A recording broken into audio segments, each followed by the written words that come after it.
Të dashur miq, mirë se erdhët në një tjetër takim me Kritika në 60 minuta. Është kënaqësi t'ju kem sërish pranë ekranit për të diskutuar tema që na prekin të gjithëve, tema që kërkojnë mendim të lirë, argument dhe guxim intelektual. Sot dua ta nis ndryshe këtë emision, me një falënderim të sinqert për bashkëmoderatorin tim Filozyba, për përkushtimin dhe seriozitetin me të cilin zgjedh temat që trajtojmë çdo javë. Temat e menduara me kujdes, analizat e thella dhe këndvështrimi i tij kritik i japin këtij emisioni vlerën e vërtetë. Sonde do të flasim për një çështje të madhe, shtetin komb, bashkëjetesën e kombeve brenda një shteti dhe të ardhmen e Europës. Një temë që nuk është thjesht histori apo politik, por fat i shoqërive tona. Qëndroni me ne. Mirëmbrëma Pilo. Mirëmbrëma Alma, mirëmbrëma dhe dëgjuesve dhe shikuesve tanë. Siç e the dhe vetë, gjithmonë në këtë vorbull të madhe që ka jeta dhe bota, po mundohemi vazhdimisht që të zgjedhim një temë që të jetë disi e veçantë dhe me interesa të veçanta. Patjetër. Në fakt, siç e keni parë në postimin tim në Facebook, sot do të flasim për shteti komb dhe kombet në një shtet. Se pikërisht ti ke zgjedhur këtë temë sot? Alma, kjo ka si hyrje një histori të vogël.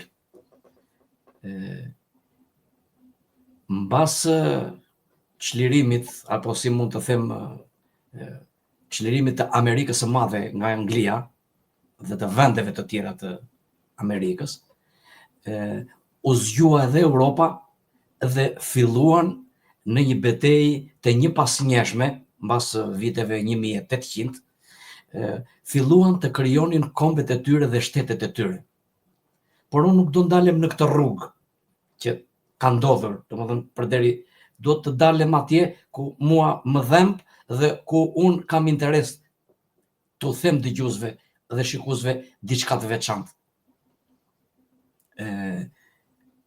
Bismarcku në vitet 1878,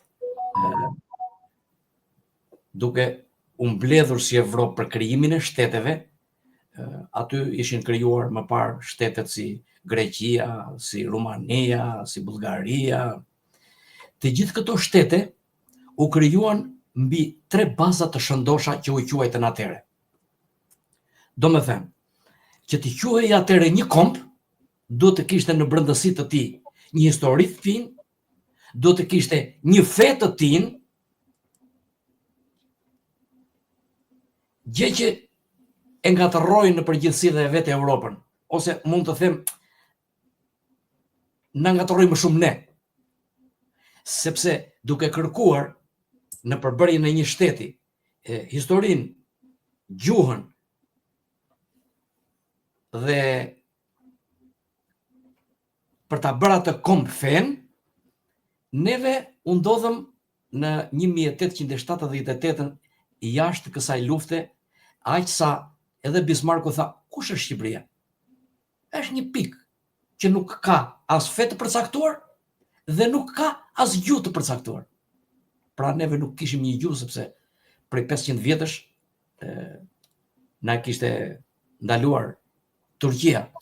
Por përveç Turqisë dhe akset e tjera si Serbia, apo Greqia, apo Maqedonia, luftonin që ne, sepse atëherë ishte koha që përkrahej më shumë feja, edhe në kish të mos flitë shqip. Pra, neve mbeteshim që të mos ishim komb. Mirë po, si u krijuan kombet, sepse kishte edhe kombet të tjera që nuk i kishin këto që neve po flasim dhe u krijuan si kombe. Dhe pse ne nuk u krijuam si kombe? Dhe pse ata u krijuan si kombe? Neve këto i kemi rreth shtetit tonë, domethënë rreth Shqipërisë. Ne po marrim për shembull krijimin e shtetit grek. Alma. Krijimi i shtetit grek pas luftës së çlirimit nga 1821 deri në 1829 ishte një kompleks politik, shoqëror dhe kulturor. Greqia, ajo që e quajmë sot moderne, u formua mbi bazën e fesë ortodokse dhe të heroizmit kombëtar, duke përdorur luftën si mjet për të bashkuar popuj të ndryshëm, si popuj të ndryshëm të Ballkanit. Do me thënë që këta popuj nuk ishin të një historie dhe nuk ishin të gjithë ortodoks, sepse ishin shqiptar, sepse ishin vleh, sepse ishin bullgar, sepse ishin maqedonas. Mirë po, çfarë ndodhi? Figura historike që bën luftën në Greqi, siç ishte Kolokoptroni, Bubulina, e të tjerë, brenda një lufte civile për një kohë shumë të shkurtër u ekzekutuan. Sepse ata nuk i përkisnin një kombësie greke, as një gjuhë greke që mund të quhej greke, as një historie që mund të quhej greke. Sepse ata në brendësi ishin shqiptar, gjuhën e kishin shqip, fenë e kishin gjysma shqip, gjysma greqisht. Sepse ose ishin të fesë dhe fenë e kishin gjysmën muslimane dhe gjysmën të krishterë.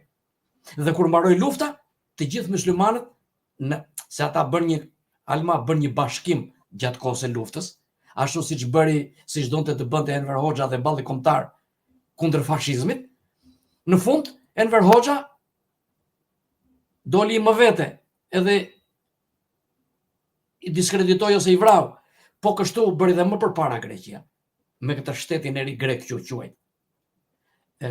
Dhe duke u nisur nga ajo që ka thenur Bismarcku, një shtet përbëhet nga gjuha, nga historia dhe nga feja, doli që edhe një shtet si puna e Greqisë nuk ishte një shtet që u ndërtua mbi bazën e fesë, po jo mbi bazën e gjuhës dhe të historisë, sepse kishte disa popuj brenda.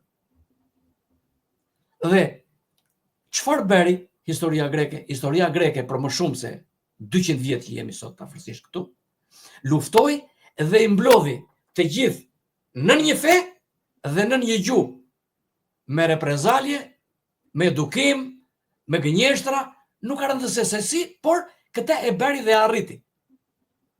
Mirë po në kohën e sotme, Alma, kanë ndryshuar gjërat.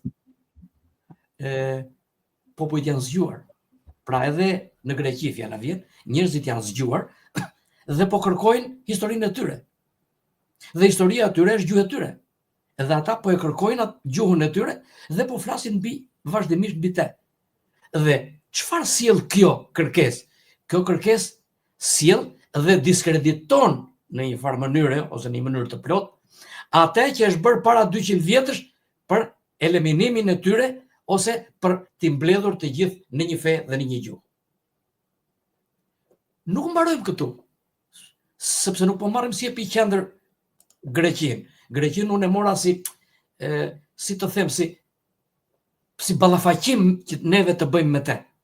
Po të njëjtën gjë, Alma, bëm edhe neve shqiptarët. Për shembull, komunizmi tek ne, në kontrast me Greqinë, si me thënë, Enver Hoxha ndërmori një eksperiment radikal tjetër, më të thellë dhe ndoshta edhe më të keq se sa ai që vetë grekët bën pra të shtet që donin të ndërtonin. Enver Hoxha për të zhdukur pluralizmin fetar, sepse ne kishim dhe musliman të dyve besimeve, kishim dhe të krishterë të dyve besimeve. Pra, neve ishim një konglomerat fetar. Atëherë Enver Hoxha çfarë bëri? Bëri një popull të tërë që të mos besonte në Zot, me dhunë. Kjo ishte një dhunë që ai dha mbi njerëzit. Dhe u mundua të krijonte sipas idesë së tij një njeri që të ishte i ideologjisë së tij, komuniste, si më thënë. Reformën arsimore po ashtu e edukoi dhe e bëri pjesë të ideologjisë së tij. Propagandën për krijimin e identitetit kombëtar mbi bazën e ideologjisë e bëri pa fenë dhe e bëri mbi atë komuniste prap. Këto politika të suksesshme në thonjza në kohën e tij dolën që ato i jetuan dhe mbizotëruan vetëm 45 vjet. Pas rënies së komunizmit, pluralizmi fetar erdhi në Shqipëri sikur të ishte, jo sikur ishte prishur për 45 vjet, po sikur edhe ato 45 vjet kishte jetuar në atë vend një lloj se më parë. Çfarë nxjerrim nga kjo? Nga këto dy modele? Se këtu që edhe qëllimi i asaj që po themi, i ndërtimit të shtetit. Në të dyja rastet, këto ndërtime shteti, si në Greqi, si në Shqipëri, u bën gabim. Greqia, duke përdorur një kombinim të fesë dhe të heroizmit, arriti një qëndrueshmëri më të gjatë, 200 vjet deri tani. Por me kosto mbi minoritetet që kërkojnë sot njohje të drejtave historike të gjuhës së tyre. Shqipëria komuniste, duke përdorur ideologjinë e saj dhe dhunën për zhdukjen e pluralizmit fetar dhe kulturor, arriti një sukses më afat shkurtër, atë që arriti deri në 40 ca vjet. Nga një këndvështrim filozofik, flasim tani, mbi jetesa e një modeli shoqëror të tillë kërkon një balancë midis unitetit dhe respektit për të drejtat e individit. Pra, këto nuk ekzistonin as në Greqi dhe as tek ne. Tek neve u përmbysën një herë për gjithmonë, ndërsa në Greqi ka filluar një luftë përplasjesh për të fituar këto të drejta individuale. Një shtet, Alma, që imponon identitetin mbi dhunën dhe mohimin e të drejtave, nuk mund ta fshijë plotësisht vetëdijen kolektive. Edhe pse ti mund të vrasësh disa qindra mira, por popullin të tërë nuk mund ta vrasësh. Të dyja këto eksperimente, domethënë të ndërtimit të një shteti që përpara 150 vjetësh gati i bie, edhe pak më shumë ndoshta, që Bismarcku thoshte që duhet të kemi një fe, një gjuhë dhe një histori, bien që të gjitha. Sepse sot gjuha është ajo që është e jotja, në një kohë që dikur dhe ta rrëmbenin, si më thënë. Feja është ajo sot në kohën e sotme që njeriu beson atje ku do vet.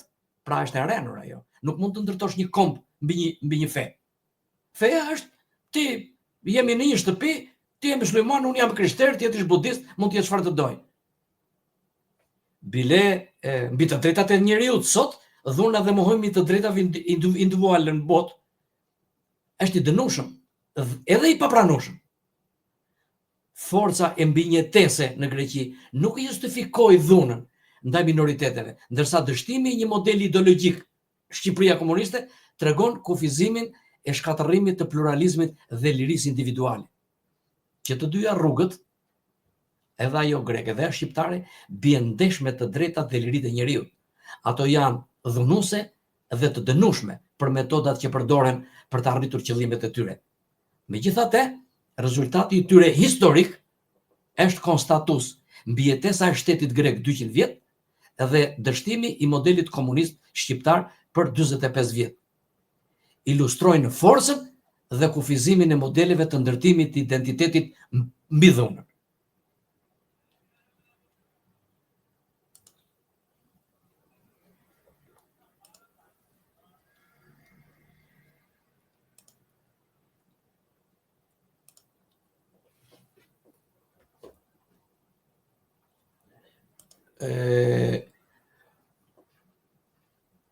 Alma, Më fal. më dëgjoni, jo, nuk ka asgjë. Kisha mbyllur mikrofonin. Kjo tashmë u kuptua, por ja që kemi dhe kombe që janë apo kanë qenë në një shtet apo pushtet të vetëm. Po marrim si shembull Jugosllavin, çfarë mund të themi miqve që na ndjekin? Edhe kjo prap ka të bëjë me atë që folëm deri tani, Alma. Në qoftë se brenda një shteti, siç ishte Shqipëria ose siç ishte Greqia që morëm, ishte një idea e Bismarckut, një komb, një fe, një gjuhë. Ndërsa në rastin konkret të Jugosllavisë del diçka tjetër. Del diçka që megjithmonë duhet parë me kujdes dhe edhe duhet analizuar me kujdes. Pse? Në rastin e parë kishim një komb shtet. Ndërsa në rastin e dytë, kemi disa kombe të përmbledhur në një shtet. Dhe ashtu si në Shqipëri, ashtu si në Greqi, edhe në Jugosllavi, e cila jetoi edhe ajo gati 100 vjet dhe Jugosllavia, ishin të përbërë nga disa shtete, siç ishte Slovenia, Bosnia-Hercegovina, Kroacia, Serbia, vetë Maqedonia. Tani duhet të kthehemi dhe të sqarojmë se pse edhe ky konglomerat kombesh në një shtet të vetëm dështoi si politik dhe si ekonomi. Edhe kjo është një temë që historikisht duhet lexuar, duhet studiuar dhe duhet nxjerrur edhe mësime. Dhe cilat janë mësimet? Dhe pse kjo fuqi ose ky bashkim shtetesh nuk pati më shumë se sa kaq jetëgjatësi? Janë shumë të dhënat e kësaj pune. Në radhë të parë tham atë që tham edhe kur ishte në një shtet. Një shtet ka historinë e tij. Pra, në Jugosllavi kishim 6 shtete me 6 histori. Kishim 6 fe, po themi, se nuk ishin 6 fe, po ishin Bosnia-Hercegovina, kishte edhe muslimanë dhe të krishterë, Maqedonia po ashtu, Malizi po ashtu, dhe u detyrua edhe Serbia, Jugoslavia, domethënë, që të imponohej mbi ta dhe ata ndërruan emrat, ndërruan besimin fetar dhe prandaj sot Marin Mema bën një luftë kaq të madhe për të identifikuar kombin shqiptar në trojet e tij, sepse edhe ato troje janë tonat, po edhe jashtë trojeve tona, që sot për shembull janë në Bosnjë-Hercegovinë ose janë në Maqedoni ose por që duhet të rizgjohet ndjenja e atë dhe dashurisë dhe e gjuhës. Dhe ata duke folur shqip, serbi nuk i donte që të flisnin shqip. Dhe ata kur faleshin si musliman, serbi i donte të krishterë. Kur vinte puna për një anë ekonomike, urdhrat ishin në Serbi për gjithçka. Pra, këtë konglomerat shtetesh e komandonte një Serbi pak a shumë që kishte qendrën në Beograd. Dhe të gjithëve u jepte atë që ajo donte t'u jepte. Pra, gjithmonë këto nën shtete ishin të pakënaqura, qoftë nga ana ekonomike, qoftë nga ana kulturore, qoftë nga ana historike, sepse zhurma bëhej dhe buja bëhej për historinë e madhe të Serbisë. Feja bëhej për historinë e madhe të Greqisë, të Serbisë. Dhe u arrit deri atje, saqë edhe manastiret dhe kishat në Kosovë u quajtën dhe quhen akoma si pjesë përbërëse e Serbisë.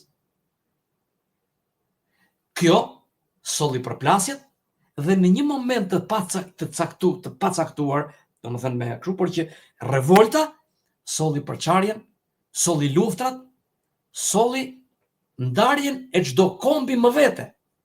Mirëpo, duke mos dashur Serbia që çdo komb të jetë i më vetësuar, sepse ashtu ajo humbiste të gjitha të ardhurat që kishte në dorë, emrin e saj të madh që kishte, e të tjera, shpërthyen në një gjendje lufte dhe ata që fituan ikën dhe u ndan më vete.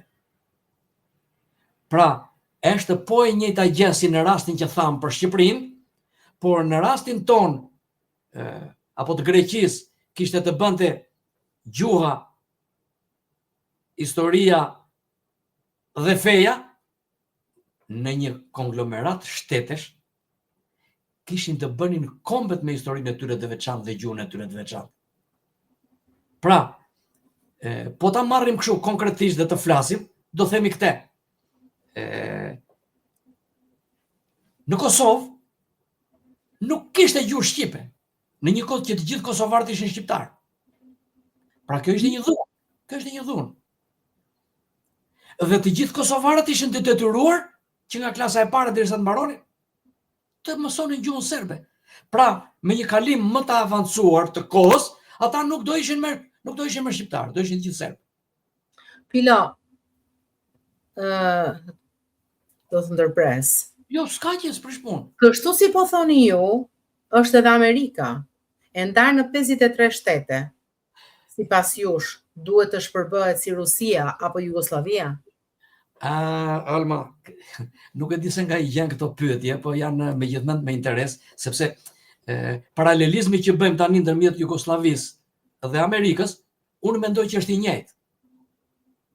Vetëm se ka një ndryshim të madh. Amerika ekziston në radhë të parë sepse disa gjëra nuk i ka bërë siç i ka bërë Serbia në kuptimin e mirë, apo siç i bëri Rusia. Për shembull, i gjithë kombi amerikan janë që të gjithë janë të krishterë katolik. Një, mbi bazën e fesë. E dyta, që të gjithë flasin gjuhën angleze. Pra, janë të mbledhur brenda një gjuhe dhe janë të mbledhur brenda një feje. Ndonse po të shikosh me vëmendje, Alma, sepse edhe ti i shikon edhe në lajmet, edhe në Amerikë, në Chicago, gjithandej, domethënë, kanë filluar demonstrata të mëdha mbi të drejtat e tyre, bile kanë arritur deri atje sa shteti ndoshta edhe nuk po i përmban dot më, edhe ndoshta edhe po vret, sepse Amerika është ai shtet që sot drejton botën. Edhe me kulturën, edhe me demokracinë, dhe mbi bazat demokracisë.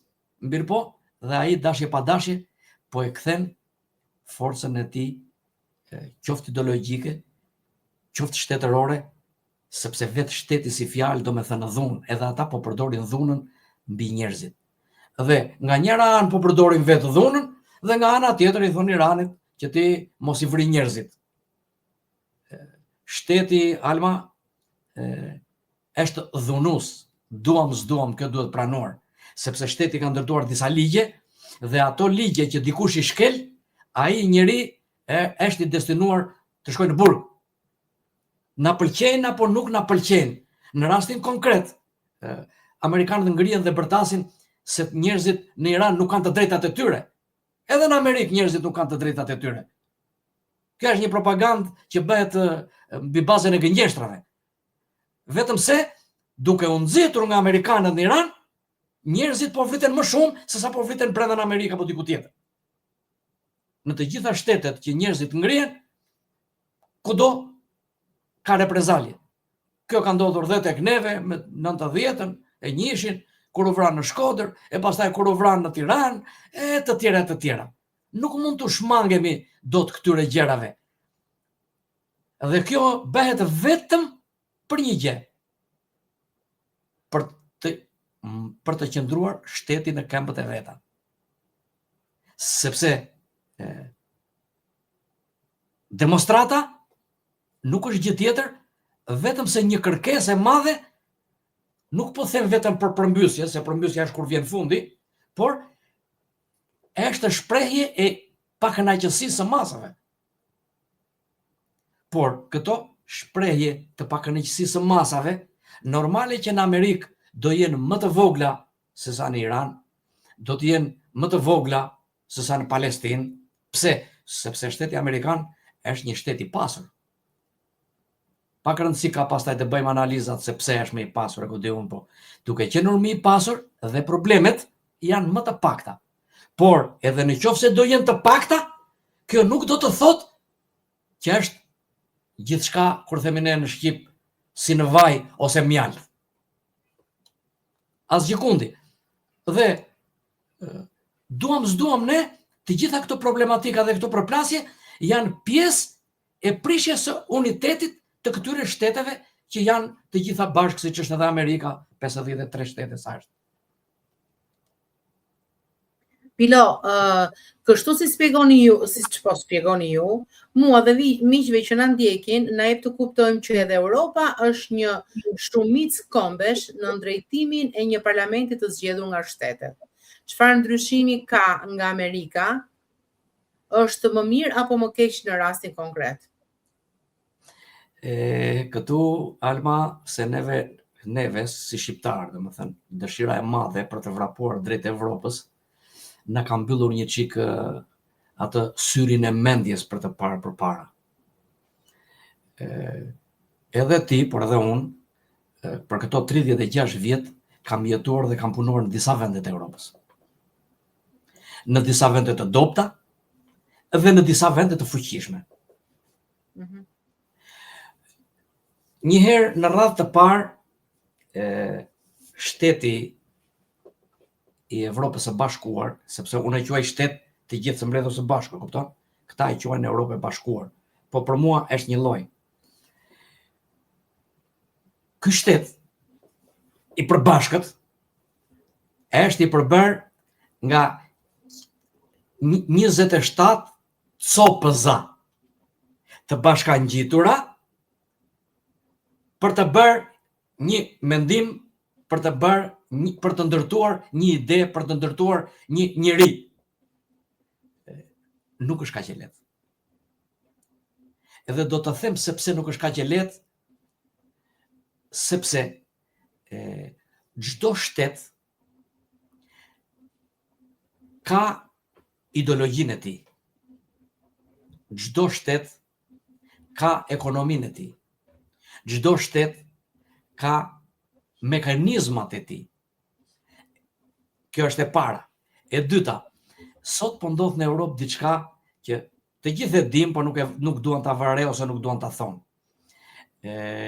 Përpara 30 vjetësh, në të gjithë Europën ishin socialistët.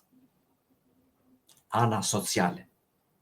Në Gjermani, Koli, në Angli, në Francë, dhe ishin të gjithë të një ideologji dhe të një mendimi për ecjen përpara.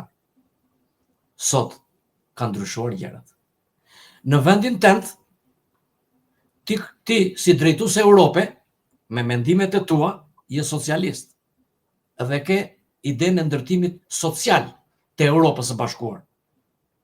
Por unë, duke qenë në Itali, dhe Italia është një vend i zhvilluar, që nxjerr aeroplana, nxjerr tanke, nxjerr topa, domethënë, ose Gjermania, ku diun. Në pushtet në Gjermani nuk vjen ai socialisti, po vjen ai demokrati që ka tjetër ide mbi ndërtimin e Europës. Pra, këtu futemi në kontradikt ne. Dhe faktet cilat janë, që t'i themi hapur. Kemi 4 vjet që bëjmë luftë me Rusinë.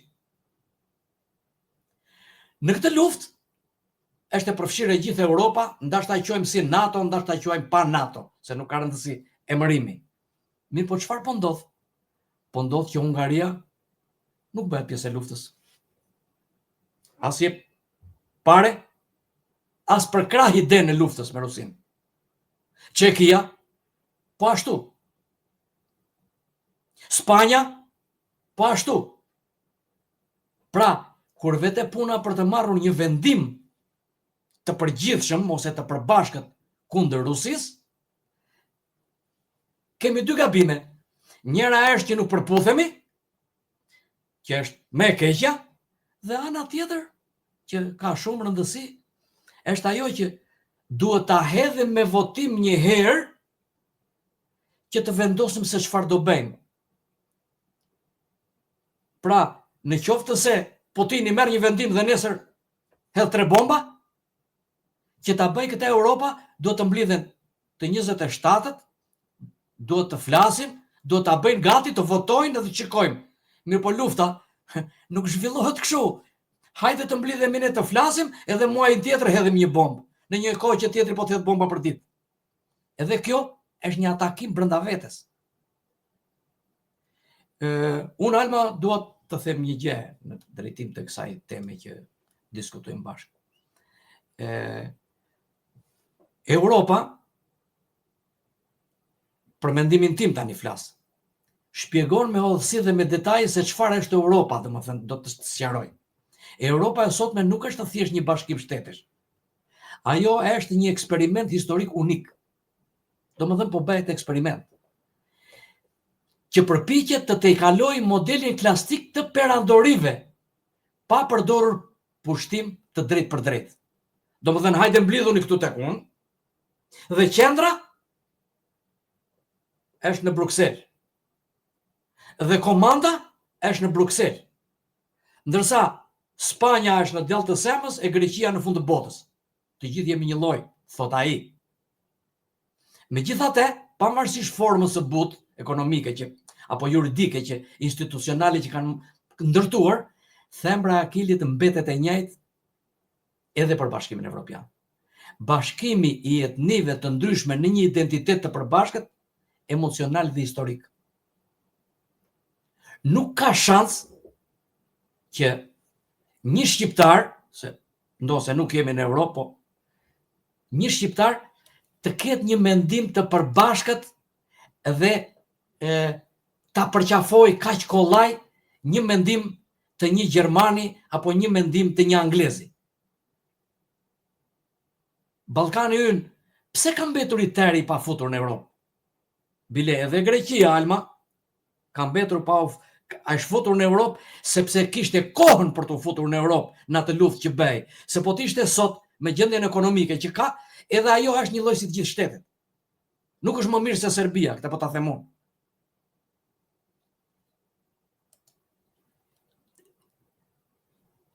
Këtë, Alma, do ta shpjegojmë punën e Europës, do ta shpjegojmë dhe në disa mënyra të tjera. Europa po kërkon sot të bëhet një lloj si Amerika, domethënë një fuqi e madhe me disa shtete. Mirë po thamë që pak më parë që Amerika ka një gjuhë, ka një histori dhe ka një fe. Janë të gjithë të mbledhur rreth kësaj. Ndërsa Europa ka disa fe, 10 fe, sepse dhe fet për të ngatruar miletin, mendimi im ky, për të ngatruar miletin u krijuan, ka disa kombe me disa histori. Pra, plus kësaj, ka dhe diçka tjetër që është shumë më thelbësore dhe do të ta shpjegoj me fakte, që interesat e kësaj bashkësie europiane nuk janë të njëjta. Pse nuk janë të njëjta? Njëra lufton që ekonominë e saj ta çojë në hen, dhe tjetra lufton që të ketë 5 vegla pune që të punoj tokat. Këtu, një në hen dhe një në tokë, nuk jemi një lloj. Nuk mundemi. Plus, që të gjitha kushtetutat e shteteve të Europës, domethënë të Shqipërisë, të Greqisë, të Anglisë, të Francës, të Spanjës, janë të ndryshme. Dhe sot Europa e Bashkuar, pra ata krerët, si puna e deputetit grek që është në Europë, Belerit, domethënë, imagjino që Beleri është ai që në Europë do ngrej dorën ose do vër vetën për diçka që ati nuk i pëlqen ose nuk i intereson në kombin e tij. Atëherë, si mund të themi që një Beler idiot mund të japi mendim për ndryshimin e një ligji në Europë?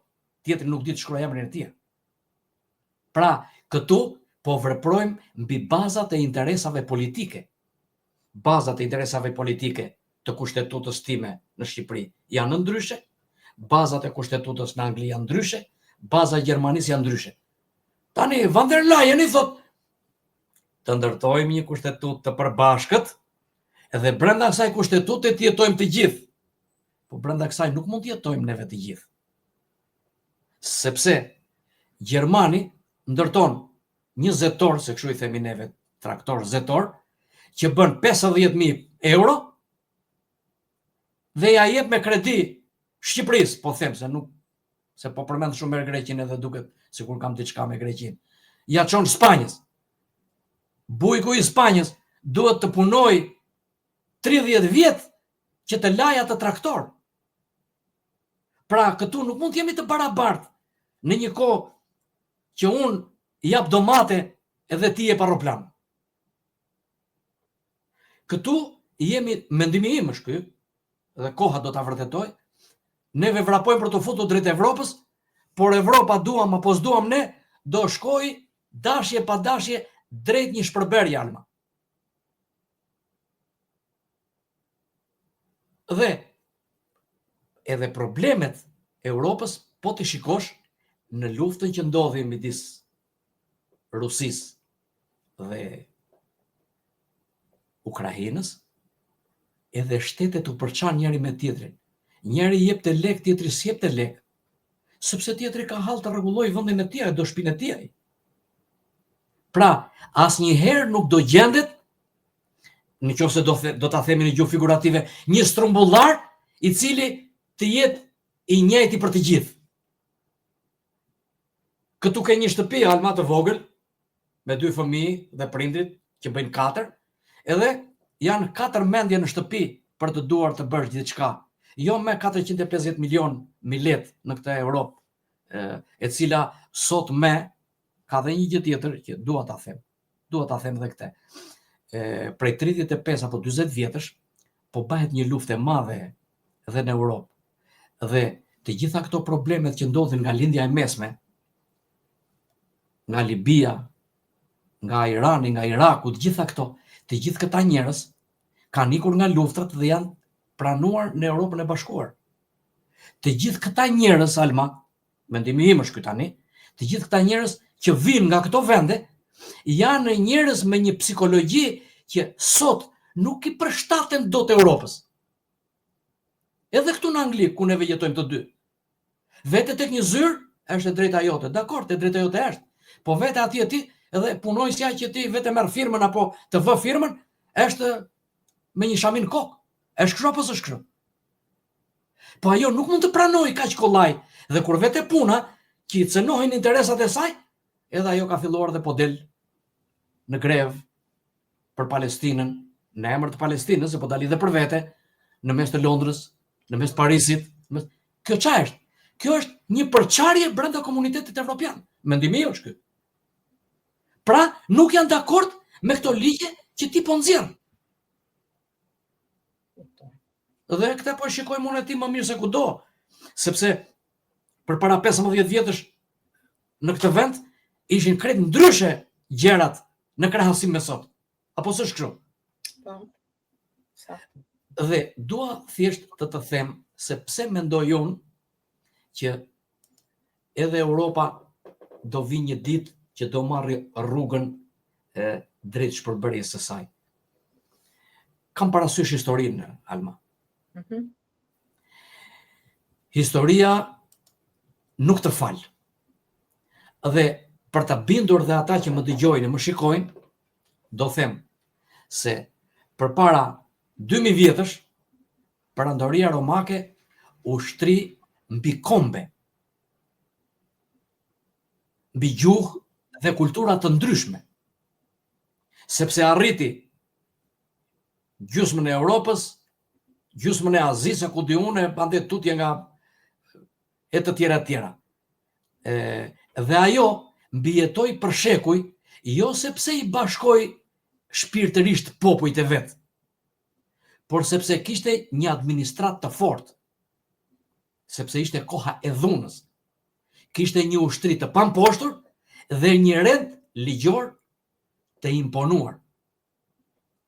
Të merrte ushtar në luftë, vdisjen në luftë, mbaroi kaq. Dhe kur shikonte që burrat po mbarohen në luftë, atje ku vinte dhe luftoi, të gjitha ato gra i merrnin të tjerët dhe bënin nga 5 fëmijë, nga 7 fëmijë, nga 10 fëmijë. Domethënë kishin dhe ato ligjet e tyre. Dhe rënia e Romës nuk erdhi nga jashtë. Si më thënë, sepse e pushtoi një fuqi tjetër më e fortë se ajo që ishte. por ajo u kalbëzua nga ana e brendshme, u shkatërrua nga pabarazit ekonomike, u shkatërrua nga humbja e besimit tek pushteti dhe tek ata që i drejtojnë.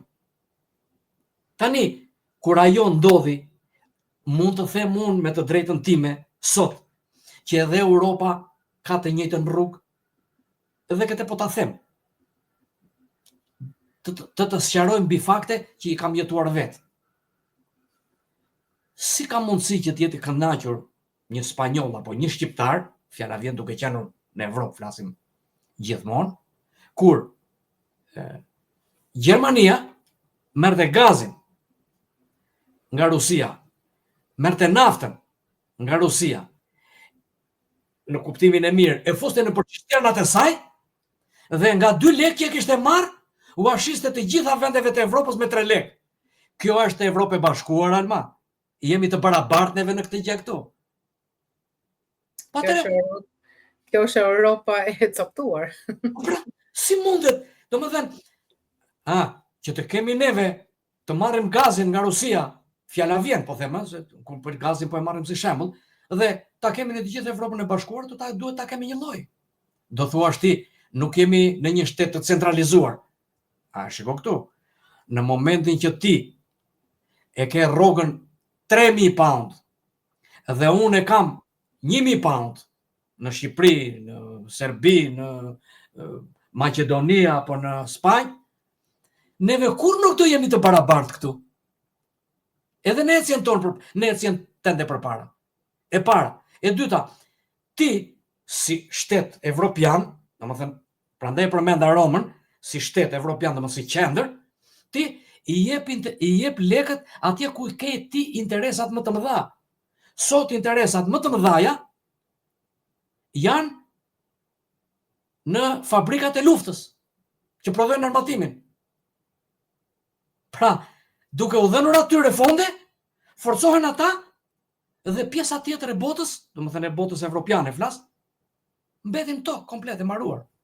Qoftë Spanja, qoftë Shqipëria, qoftë Bullgaria, qoftë, dhe faktikisht neve këta e dim.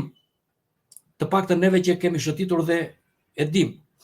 Rumania, unë që kam vajtur, Bullgaria, unë që kam vajtur, në ato fillime kur ne luftonim për të futur në Evropë, ishte më mizerje se sa ne.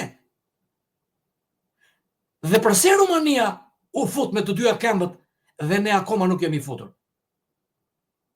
Përse Bullgaria, që s'kishte bukë të hante, u fut dhe bile ju vu kusht, që njerëzit ta din, një nga kushtet kryesore ishte ato që vënë superfuqit, sepse edhe Evropa, një superfuqi është.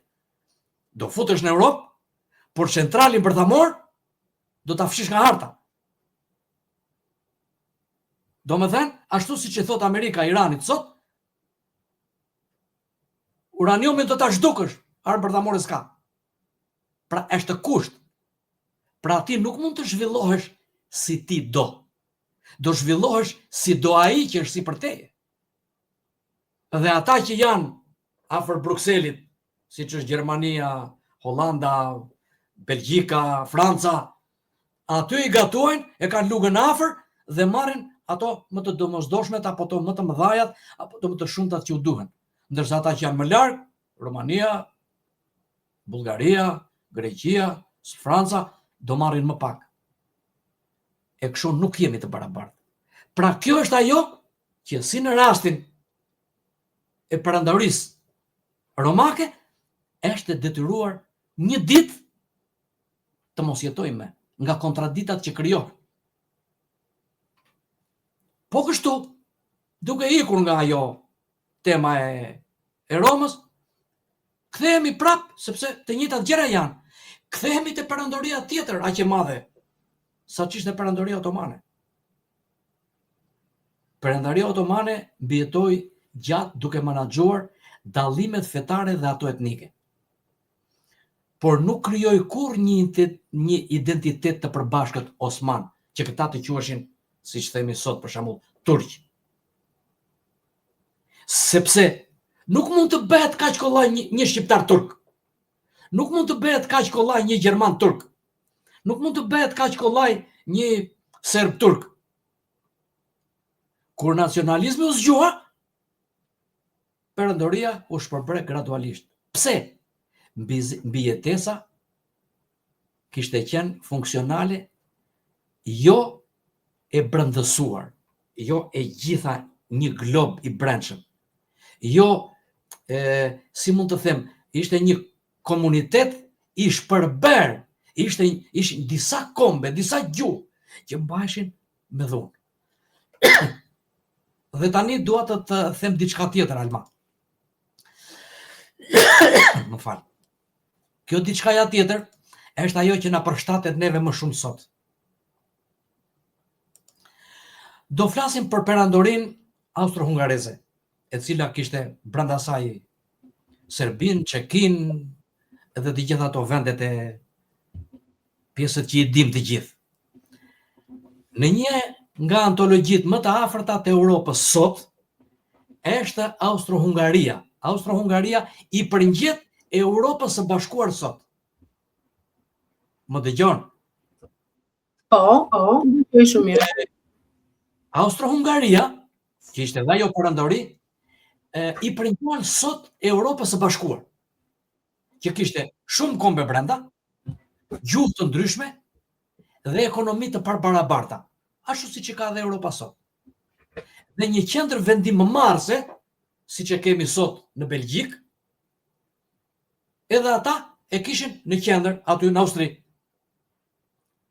Duke mos qenur të gjitha së bashku, ajo u shemb jo nga lufta, se nuk bëri një luftë, por nga mungesa e koherzionit të brendshëm dhe pa aftësia për të reformuar veten në kohën që vinte. Pra, edhe Europa e Bashkuar këtë bëri. Këtë po bën ditë për ditë. Edhe sot, të them diçka që i dim si fakte. U shpërndan për Ballkanin, thot, $200 milion. Nga këto, thot, 5% ju dhan Shqipërisë, 20% ju dhan Maqedonisë, 30% ju dhan Malitzi dhe 50% ja dhan Serbisë. Atëre, duke pasur parasysh këtë, ty po t'jap vetëm që të hash, ty si Shqipëri, që të mbash frymën në kuptimin e mirë, se kaq mund të bësh me ato 5% që të kam dhënë, ndërsa atij tjetrit i jap 30%. Pra dhe këtu ka një dallim, pra, që nga momenti, Alma, që ka dallim, nuk mundet të jetojmë ne të dy bashkë. Edhe Europa këtë po bën. Si mundesh ti në një shtëpi që ke dy vajzat e tua, apo edhe unë djalin e vajzën, njëri t'ja 5 dhe tjetri t'ja 100. I kam të dy të barabartun ata. Nuk janë të barabartë. Po kështu do hidhemi dhe unë do ta quaj perandori, do hidhemi te perandoria ruse, sepse edhe ajo, Alma, ka qenë perandori e madhe. Mbas luftës së dytë botërore, mori gjysmën e Europës, për të mos thënë më shumë, mori gjysmën e Azisë për të mos thënë më shumë. Pra, duke qenë dhe shteti më i madh me sipërfaqe më të madhe në botë, dhe duke qenë dhe shteti që nuk i mungon asnjë që brenda qoftë nafta. Europa gjithë këto vite ka jetuar nga nafta dhe nga gazi rus. Dhe sot po e shikojmë, do t'i jap një shembull, nuk e di a lexove, po kishin gazetat një lajm të bukur për të qeshur këto ditë. Nga që bëhet luftë në Ukrainë, Gjermania, të gjithë generatorët, ata që japin dritë, që bëhen me punojnë për të dhënë dritë, ja ka dhënë Ukrainës. Dhe sot që flasim unë e ti të dy në kamera, 50.000 veta në Gjermani janë pa drita. Sepse nuk ka që me generatorë, se ja kam dhënë në Ukrainës generatorët. Dhe ku janë generatorët e Ukrainës? I kanë marrë në Ukrainë dhe i kanë shitur në përmjet internetit. E kjo është një tallje real. Hape zerin. Këtë drejt. Të gjitha këto që ju thoni dhe argumentoni, më linë e drejtja t'ju kundërshtoj, sepse Europa e Bashkuar nuk është perandori e mbështetur tek pushtimet dhe tek dhuna, ajo është e ndërtuar mbi bazën e të drejtës dhe të barazisë, apo nuk është kështu? Se deri tani të tham. Ti më the edhe ke të drejtë që e bën këtë pyetje dhe unë tani këtu më tepër duhet të mbrohem se sa të luftoj. Se ti po më akuzon që thash. Mirë po, kjo është edhe e bukura. Ti më thua mua konkretisht, më thua që është ndërtuar mbi bazën e barazisë, dakor? Ti më thua që Europa nuk është perandori, dakor? Unë them, Europa është një perandori pa emër. Nuk ka emrin e një perandorie, por për mua është perandori. Ti pak më parë me të drejtë më the që është ndërtuar mbi baza demokratike, domethënë.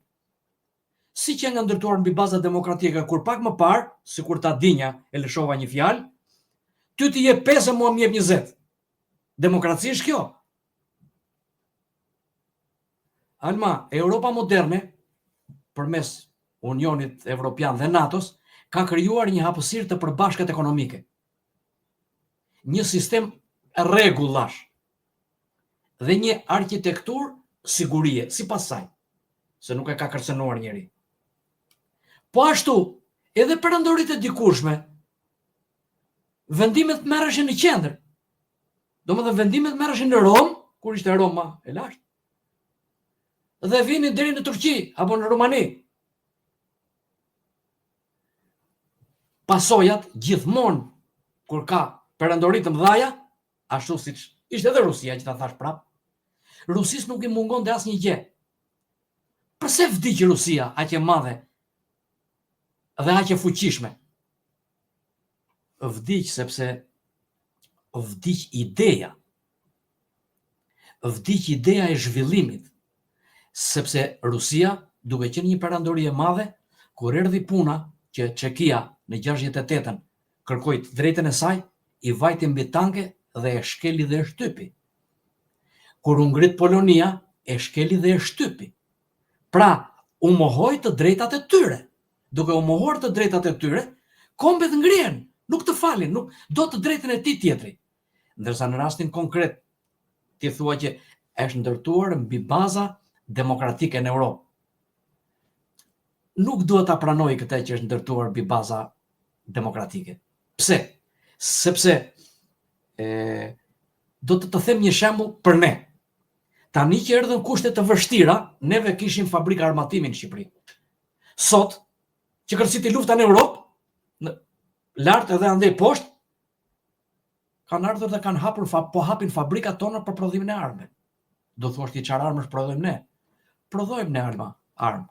Sepse në 91-shin na ka kërkuar 3 miliard fishek Turqia. E di se ç'do të thotë 3 miliard fishek? Do thuash ti fishek janë. Po fishekët janë për pistoletën, fishekët janë për automatikun, për Kalashnikovin, fishekët janë për kundrajrorin, që janë 36.5.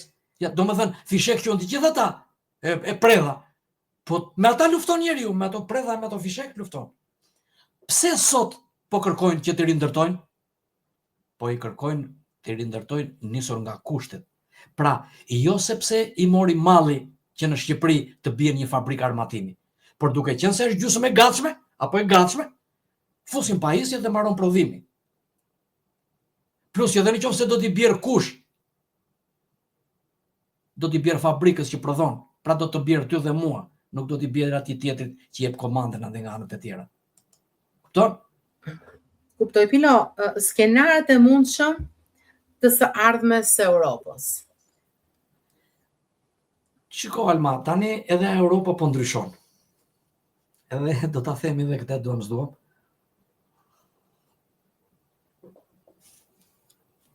Para një jave u ngrit Gjermania dhe tha Gjermanisë i duhet arma bërthamore.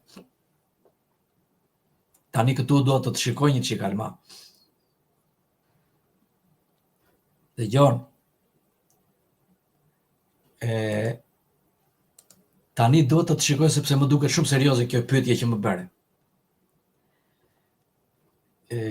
Evropa e Bashkuar sot, përveç se një Europë ekonomike, Filo, unë jam këtu gjithmonë thjesht, po duhet qartë, të thjerë në plan të parë, sepse i jetë me folur prandaj.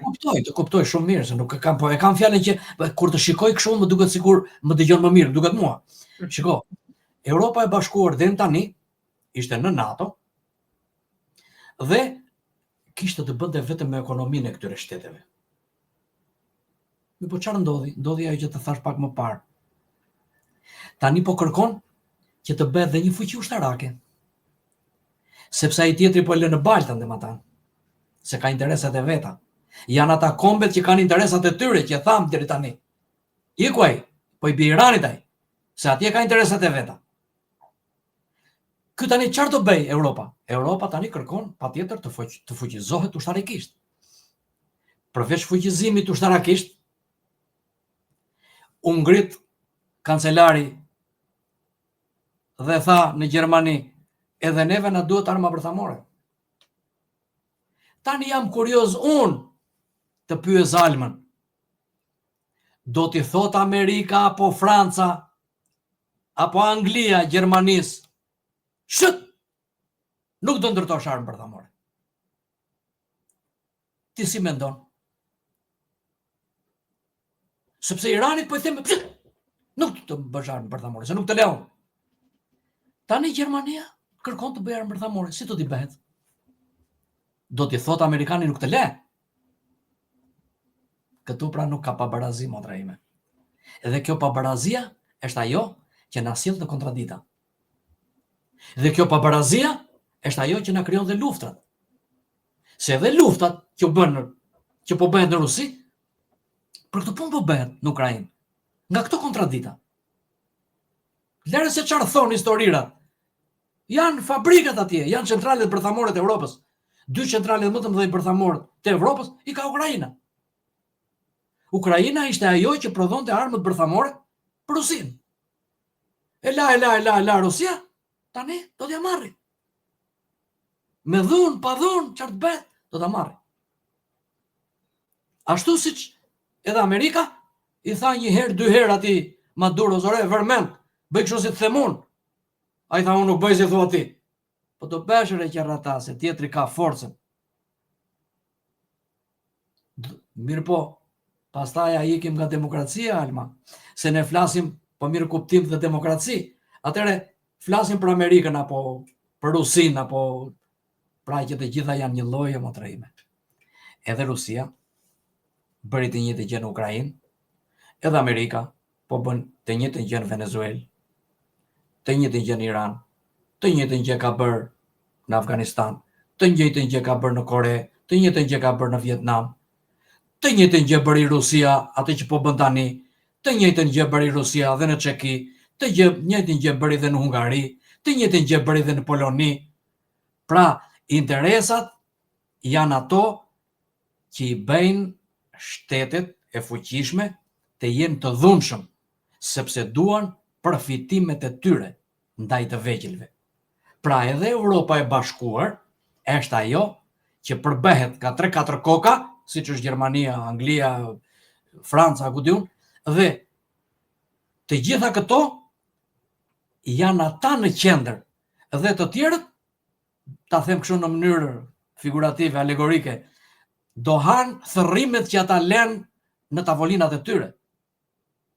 Edhe neve si shqiptar, që kërkojmë me kaq ngut dhe do vemi në Europë, dhe do shikojmë kur të vemi në Europë, se çfarë do përfitojmë ne nga Europa.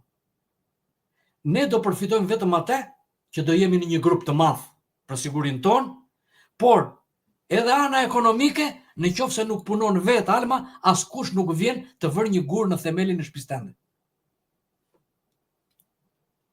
Ky është mendimi im, dhe që nga momenti që do prishen këto balanca, dhe them, unë mendoj që në Europë, Alma, problemet do fillojnë nga skajet e largëta. Cilat janë skajet e largëta? Skajet e largëta është Greqia, s'ka i largët është Bullgaria, është Rumania, ndoshta nesër do jemi dhe ne. Pse? Sepse do mbetemi të pakënaqur. Sepse po të vësh re në qoftë se i ke lexuar letrat e hershme, Krushovi erdhi në Shqipëri dhe tha, Shqipëria tha të prodhoj vetëm portokalla, tha se nuk i duan armët Shqipërisë, se portokalla e grure, kështu kemi ne, tha sa duhet. Aj sa çfarë Shqipëria, grur tha ai, neve na i hanë mijt në prambar. Pra e donte një vasal të padiskutueshëm. Edhe gruri ja jepte ai, po të ketë gruri në dorë dikush, të lë pa buk, e duke të lënë pa buk, ke mbaruar. E njëjta gjë po ndodh për mua si Pilo edhe në Europë. Është edhe ajo humbja e solidaritetit real. Ata që janë atje në qendër, as nuk din fare se çfarë ndodh në Bullgari. Thjesht ata janë parimor, janë politik, kanë disa udhëzime. Por nuk mbahet gjithë kjo Europë me 450 milion banor me udhëzime nga von der Leyen apo ata të tjerët që janë me von der Leyen. Dhe prandaj dhe kërkojnë të martohen burrat, të martohen gratë, të mos e kenë mendjen tek problemet që ata kanë, po ta kenë problemet tek mendjet e tyre.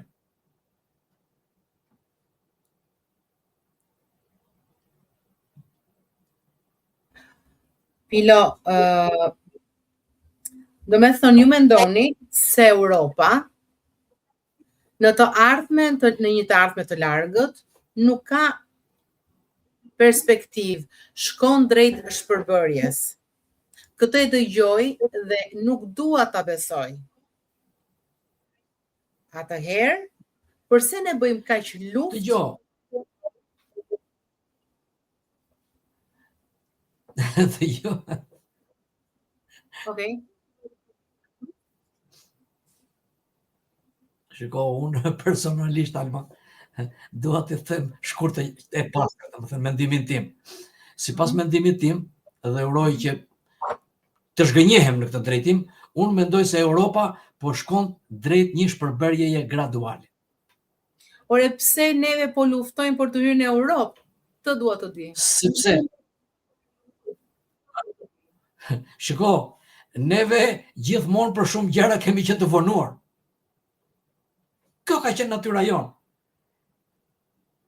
Neve luftuam që të bëheshin shtetet e Ballkanit, të bëheshin shtete, dhe u bëm shtet me një sipërfaqe që kemi, mbasi bëm të gjitha shtetet e Ballkanit. Sepse kështu jemi mësuar ne. Ne nuk luftojmë për veten, ne luftojmë për të tjerët. Edhe Edi Rama lufton për të tjerët, nuk lufton për ne.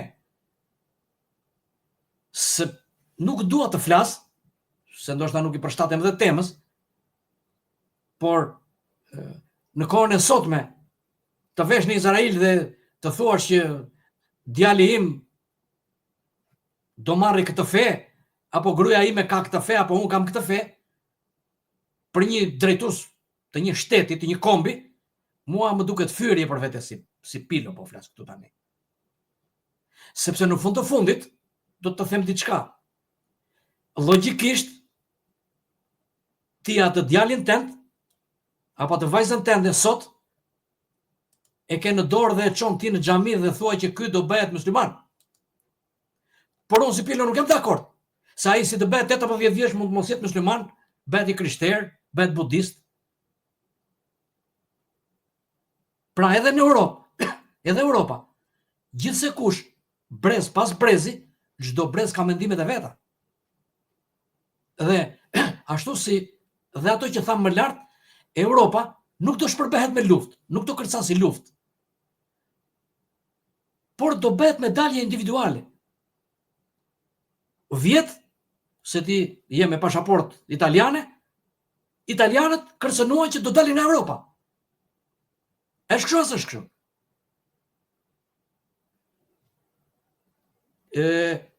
Po kështu edhe të tjerët. Sigurisht që është. Po pra, por nuk tregon kjo. Domethënë, si mund të them, nuk janë shenjat e përplasjeve drejt një shpërbërje këto? Eksakt. Unë mbi këto fakte nisem, domethënë mendimi im ky është.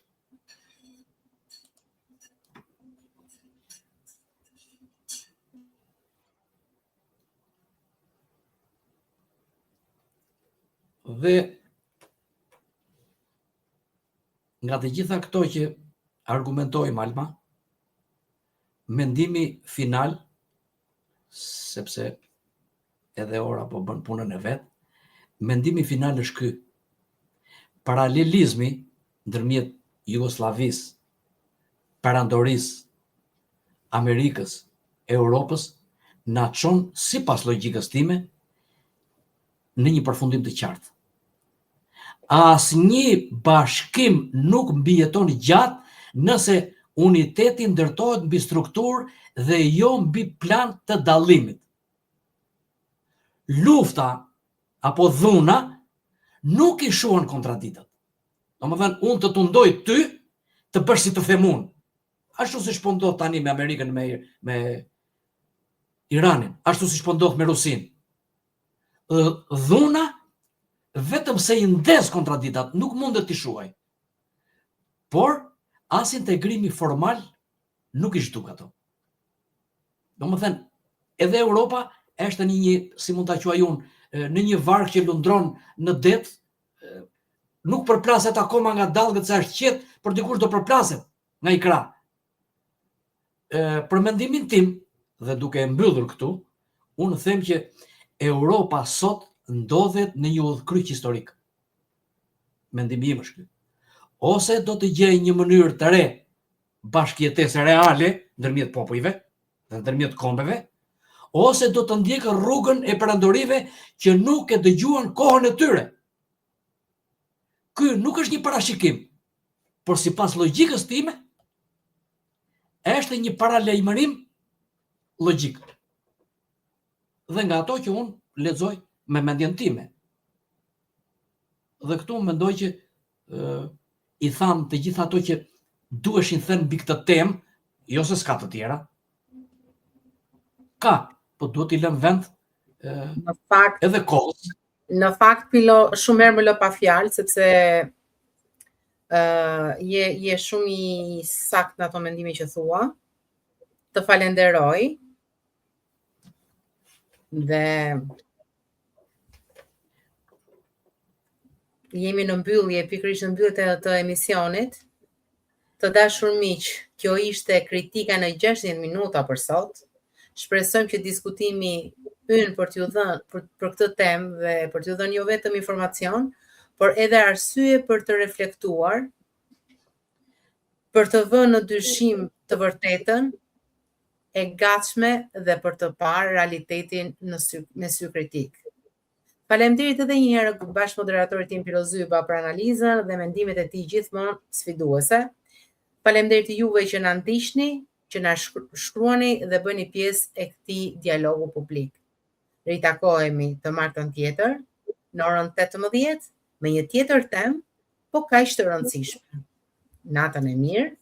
Faleminderit të mbar. Faleminderit edhe nga ju dhe urojmë që urojmë që fjalët tona të dalin. Po këto nuk janë dëshira, këto janë mendime të cilat do rrifen me kohën. Dhe mendojmë ne, unë e ti, që këto janë ato që neve do t'i kemi përpara si pengesa. Në qoftë se do t'i kemi përpara si pengesa, këto që tham për Europën, për njëra për tjetër, kjo tregon që neve kemi pas të drejtë. Kaq. Faleminderit një herë, Pilo. Natën e mirë, faleminderit. Natën e mirë.